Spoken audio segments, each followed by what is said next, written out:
Hey there, welcome back to the Revolutionary Marriage Podcast. Today's episode is a little different from what you're used to. This is actually a live teaching that I gave recently, and I wanted to share it with you because these stories are real and packed with insights that I think will resonate deeply with you. It's totally unscripted, and I think you'll enjoy seeing how I teach in real life. Let me know what you think. I'd love your feedback. Okay, sometimes it's something that's incredibly unique to a couple, and other times it's something that you would think would be just a normal part of the process. For instance, Anthony and Chloe. I met Anthony and Chloe, and their kids were both young adults at that point in time, but their problems started way, way back when. And it started primarily with the birth of their first child.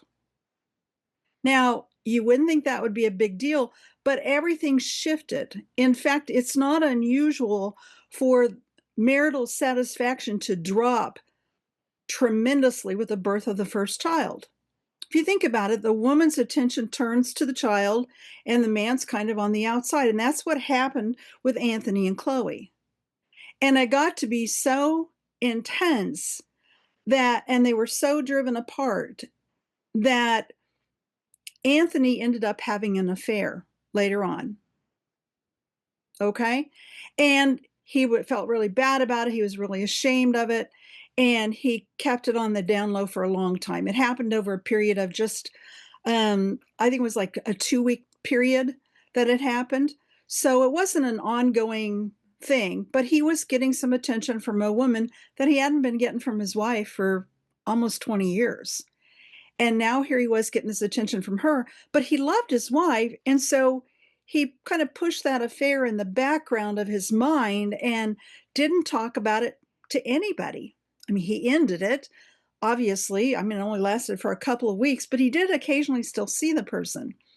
And then one day it popped up in a conversation with a relative, and the cat was out of the bag. And now he had to face the consequences of what originally happened with this affair because now his wife had to know. He couldn't keep it from her anymore. It's fine. He was able to keep it under wraps as long as he told no one. But when he inadvertently disclosed it to a family member, then everything broke loose. What they didn't realize in the beginning, that in normal development of having a child is what drove them apart.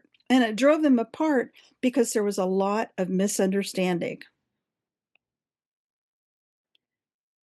He didn't know where she was coming from. She didn't know where he was coming from. She didn't know that he needed her attention. She didn't know how much he needed her affection. She had no idea. And she inadvertently pushed him away. And when he would approach her to get her attention, she would dismiss him. When he would try to help with the children, she would say, no, no, that's not how you do it. This is how you do it. And she pushed him aside in that way. And all that misunderstanding led to disconnection. And the disconnection then is what turned into the conflict.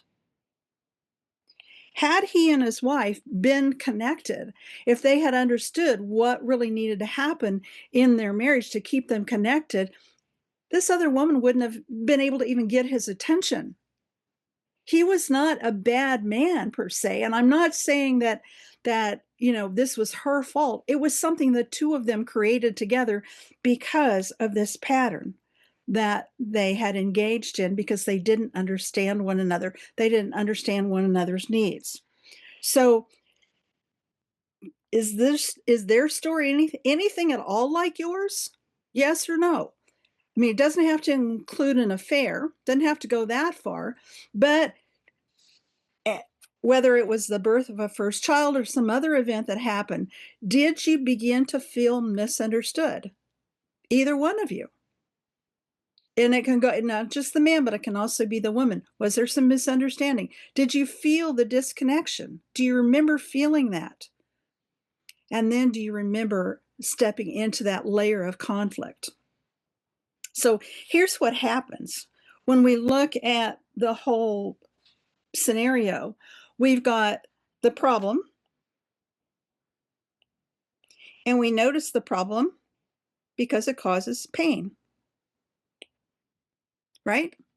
It puts us on a particular path that we often take on without even a plan.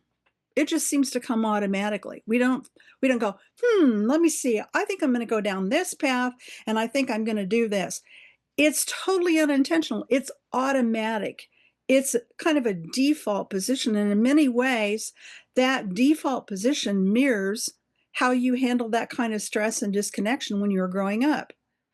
Now, I do not spend a lot of time with the couples that I coach, or even when I worked with couples in therapy as a therapist. I didn't spend a lot of time talking about the past. We would look at it briefly, see what patterns do we learn from that, and then how can we move forward.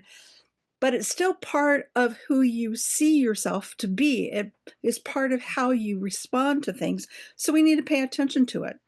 And what that does is that it puts you in a position. Okay.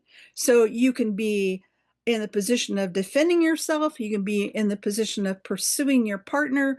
Either one of those things, the pursue, the avoidant person go together, kind of the attack, blame, criticize person versus the defender.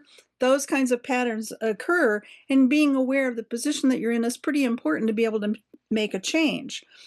This is the point you're at. You take that and you perpetuate the pattern. And when you perpetuate the pattern, you're usually not going to prosper. However, you're also not going to make progress, and you're not going to make it to paradise. Okay? So there's our options that we've got going on here. What we want to do, if you look at this whole bracket, is that you realize right here you're making choices. You're making usually moment by moment choices that are based on emotions. When you're a kid, you have an emotional reaction and you just act. You don't think about it. You just act. You just do what you do. When you get over here to this side, if you want to perpetuate the problem or you want to make progress, whichever you want to do, that's a decision. Okay? And it's based on how dedicated you are to the process. Does that make sense? Kind of a turning point there in the middle. And so we could look at this as you are here.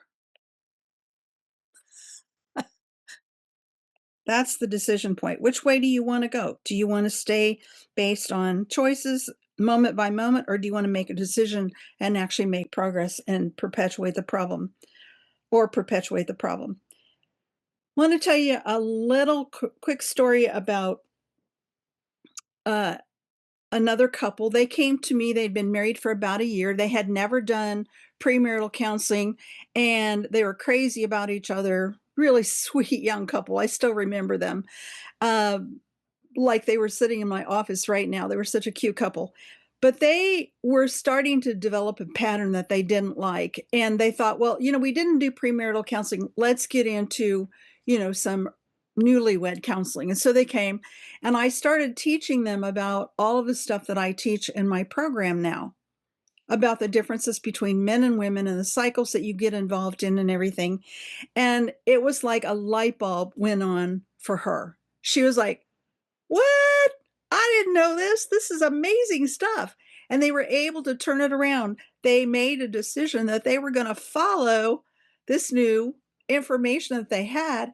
And I talked to them probably a couple of years after that, and wanted to know how they were doing. And they were so super excited. The last time then I heard from them, they had 3 kids. And I felt so good that I was able to get them on that right path. Thanks for watching and listening to this episode of A Live Teaching. I know it was different from my usual episodes, and I hope you found it valuable and relatable. In fact, if this resonated with you and you're ready to take the next step in transforming your marriage, you'll find everything you need to get started at revolutionarymarriagecoaching.com. Let's make this your turning point.